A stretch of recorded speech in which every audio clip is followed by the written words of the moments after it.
And as we always do, as we start out the end of these evenings, there are so many other people to thank. Kim and her entire team, Matt Helmer, all of your folks, all the people who set up this ballroom, create this meal, serve it to us, clean up afterwards. Let's give them a big round of applause also.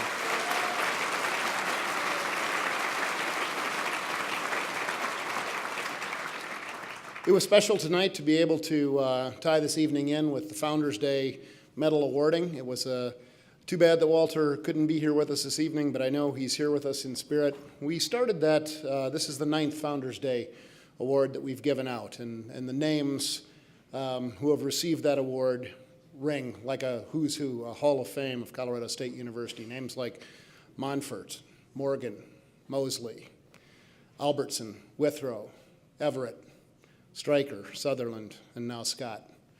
We're incredibly proud to be associated with those names because we know that as a university, we are the company we keep, and we're proud to be associated with those giants. Let's give Walter Scott another round of applause.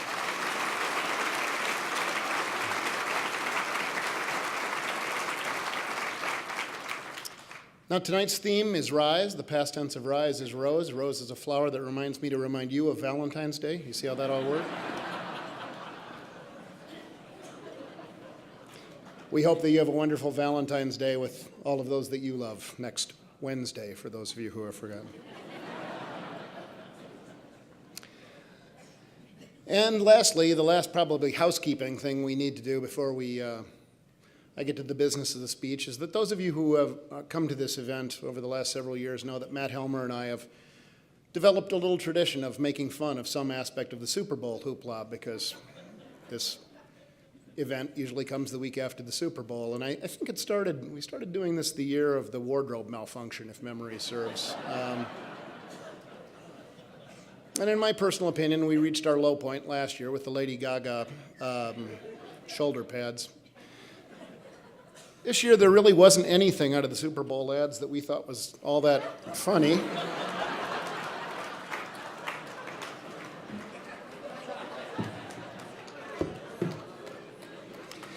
It's fairly weak, I know, but it's all we could come up with. Actually, well, how many of you watched the halftime show? So, you know when that large hologram of Prince came up, Matt and I texted each other at the same time, Lincoln. But we didn't have time to pull it off. Maybe next year. Then again, maybe not. This is the 10th time that I have stood before you at an 1870 dinner.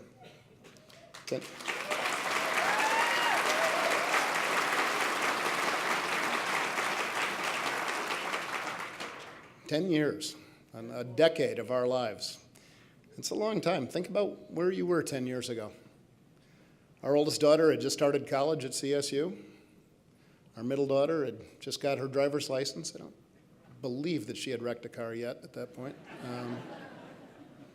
Our youngest daughter had just become a teenager. A lot of change in that period. And a lot of change here at CSU as well. We've had 10 consecutive years of record enrollment as Colorado's school of choice. In those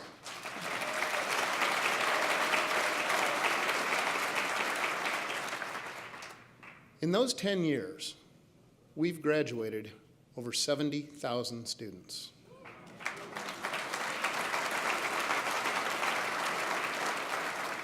We've awarded over 2,000 doctoral degrees, distributed essentially $250 million in institutional financial aid, including about 7,500 scholarships through a program that we began called Commitment to Colorado. And in large part through that program and others like it, nearly 10,000 young men and women have become the first in their family ever to earn a college degree.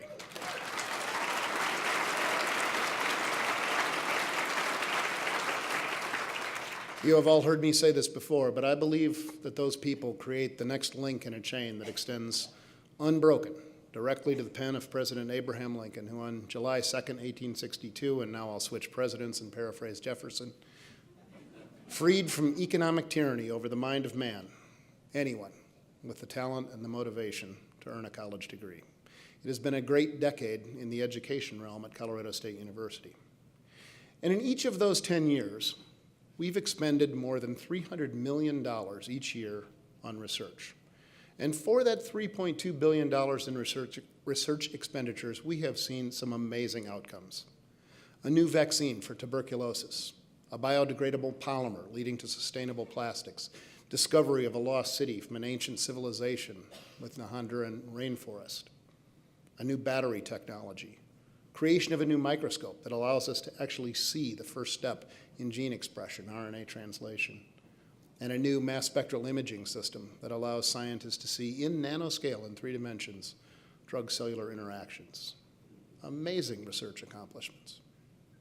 We forged wonderful partnerships over those 10 years with universities as far away as Ethiopia and China, and as close by as forging closer connections with the University of Colorado Anschutz Medical Center and a new agricultural partnership with Adams State University. We've watched our sister institutions with pride as CSU Global Campus has emerged as the nation's first and only fully online, fully accredited public university, and the gifts that they give working adults to allow them to complete their education is nothing short of spectacular.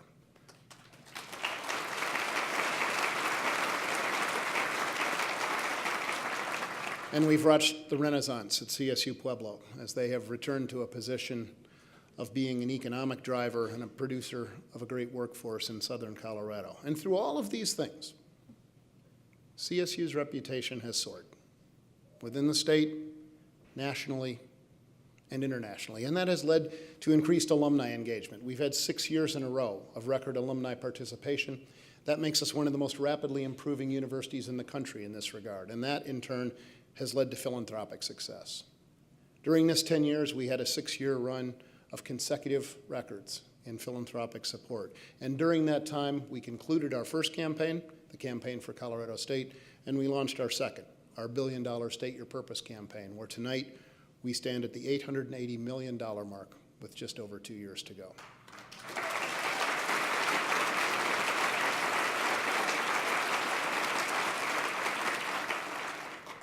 We've invested nearly $1.5 billion into this campus, and we've established firmly that in everything that we do, this university will settle for nothing less than excellence. From the performances in the Griffin Concert Hall and the University Center for the Arts to the performances on Sunny Lubick Field right back here on campus where it belongs.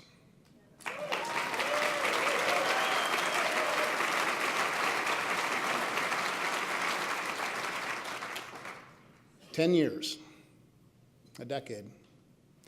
I remember vividly my first public Q&A as the president of Colorado State University. The first question I was asked was, what did I want my legacy to be? It froze me up. We were at the start of the recession.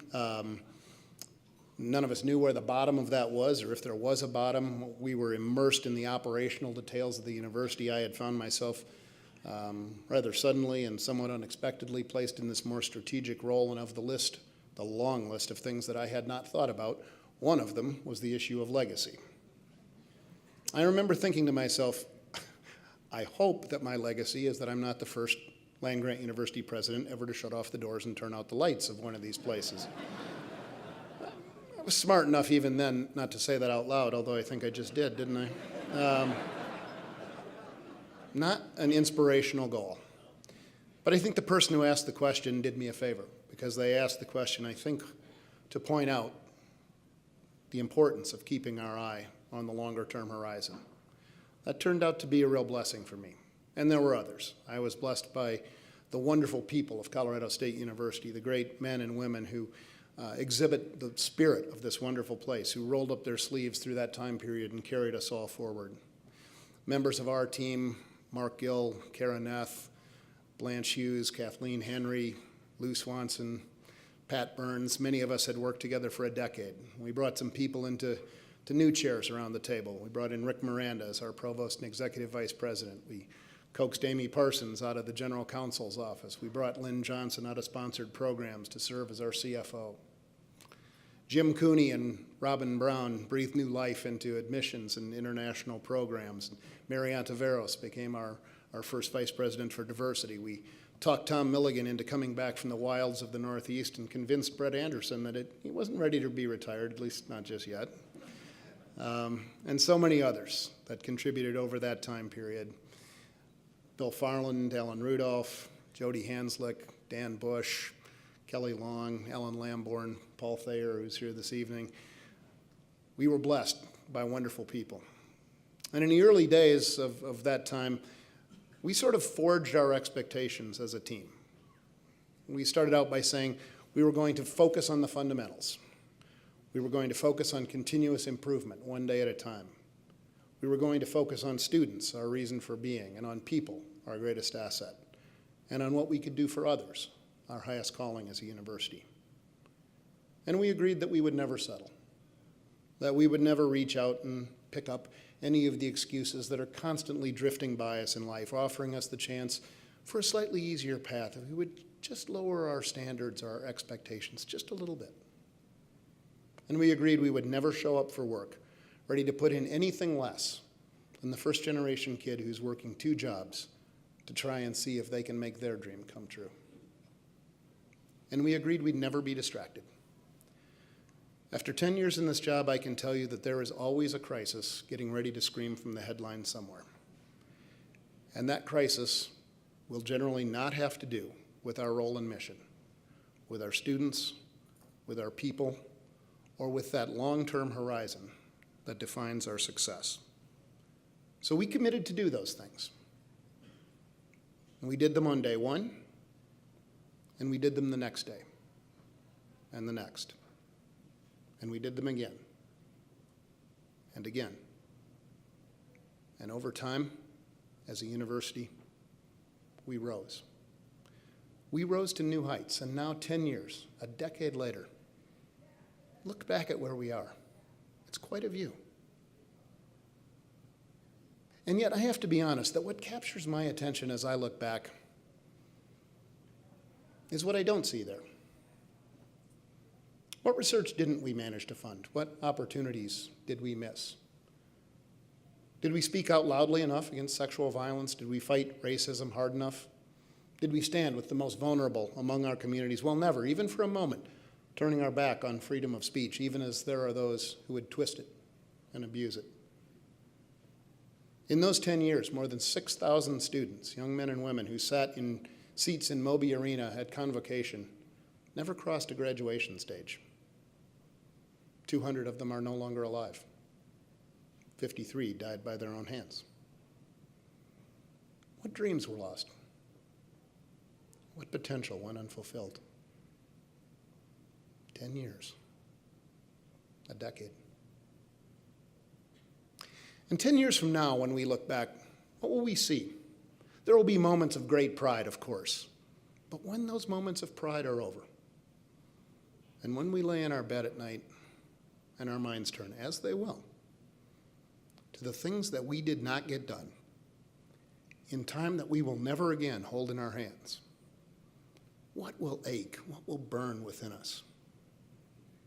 You see, I believe these are the things that we should lean into because the sun rises with each new day, and so do we. And each day gives us a chance to redirect, to recommit, to rededicate ourselves. We tell our students frequently, this is their time, this is their day, but our time is not yet over. There is so much more work for us to do. Where there's an ache, we can soothe it. Where there's an itch, we can scratch it. While we have a breath, we have a voice. There is work undone that need not be left undone, and it is not our way to turn away. It is our way to roll up our sleeves, to lean in, to strive. It is our way to rise. This is our time to make sure that our scholarship funding is ready to always preserve that access mission, no matter what happens. And as successful as we've been in this campaign, we're only 70% of the way to that goal. This is our time to make sure that the faculty of this university is the finest in the nation.